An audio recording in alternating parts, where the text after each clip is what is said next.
Welcome to Teaching Truth. Blair Drummond Safari Park near Stirling in Scotland is an exciting and interesting place to visit. You can drive through the safari park and observe all kinds of wild animals, giraffes, lions, leopards, tigers roaming free in and around the park. Well, today I don't want to take you to Blair Drummond Safari Park, but to another and a very different kind of safari park that has some very strange animals, some very strange beasts within it. The Safari Park of Babylonia. If you have your Bible, I invite you to turn, if you will, to Daniel chapter 7. And we're going to read of these strange beasts, as it were, in the Babylonia Safari Park from verses 3 through to verse 7. Daniel has this vision and he sees 4 great beasts, each different from the others. 4 great beasts came up out of the sea. The first was like a lion. It had the wings of an eagle. I watched until its wings were torn off and it was lifted from the ground, so that it stood on 2 feet like a man, and the heart of a man was given to it. And there before me was a second beast which looked like a bear.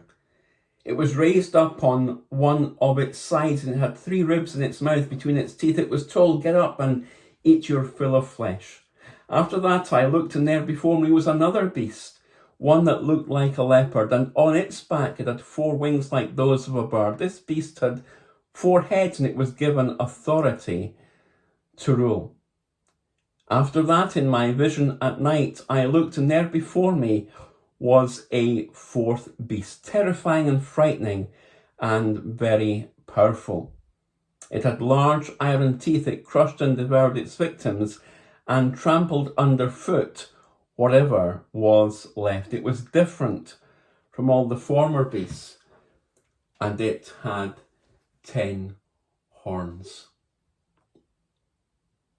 4 wild animals. 4 beasts that will far outdo anything you would ever see at Blair Drummond Safari Park, or any other safari park for that matter. And as Daniel is recording and writing this chapter, lying on his bed, having this dream from his house, perhaps overlooking the hanging gardens of Babylon, Nebuchadnezzar is dead. He's off the stage of history, and a new king is on the throne. And the Babylonian Empire, though pretty intact, is going to fall. And Daniel describes through these 4 beasts how the Babylonian Empire will fall and will be replaced by other empires. These beasts come from the sea. And that's hugely important, because the sea in apocalyptic language is described as being a place of chaos and disorder. It represents humanity in hostility to God.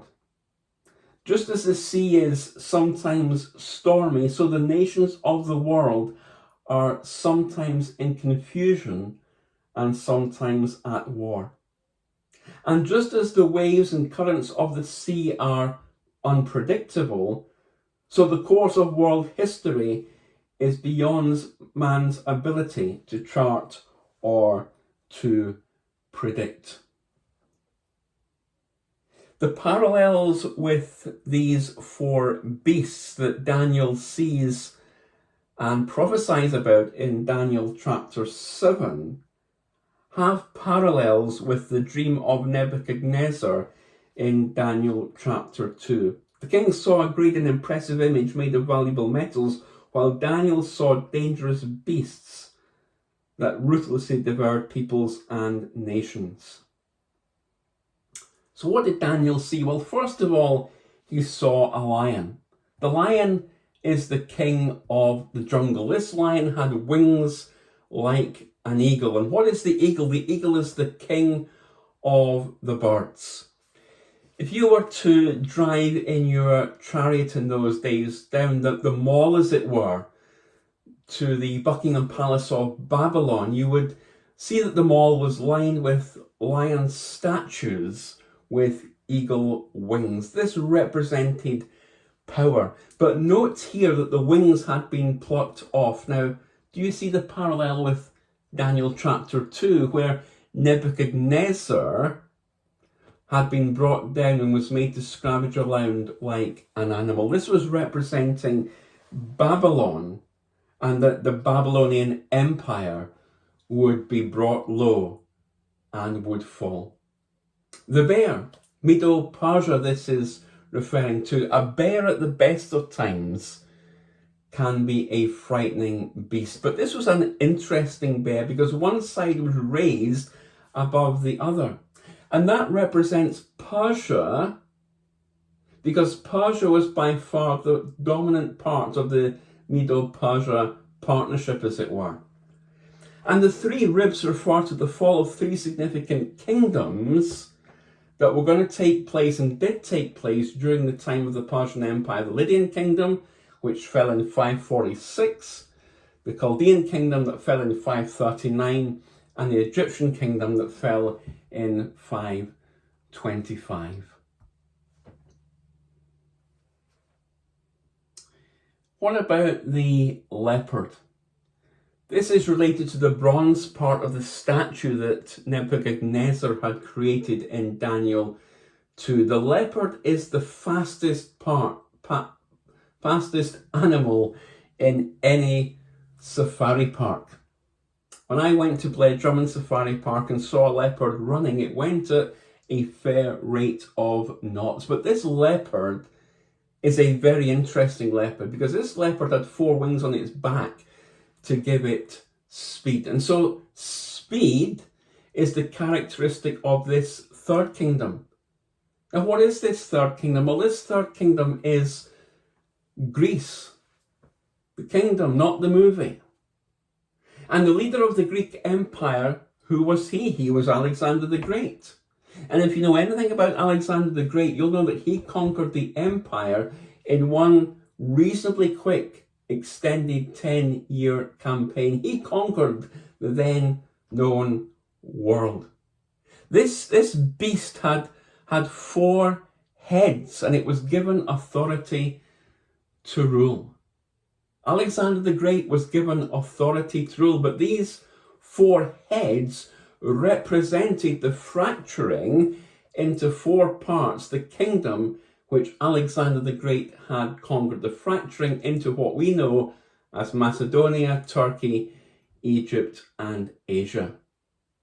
And what about this 4th beast? Terrifying, frightening, and very powerful, different from all the others. Well, Daniel is predicting not only the rise of the Medo-Persians and the Greeks, but the Roman Empire, to whom this beast refers. The Roman Empire was the harshest and most unforgiving of all the empires.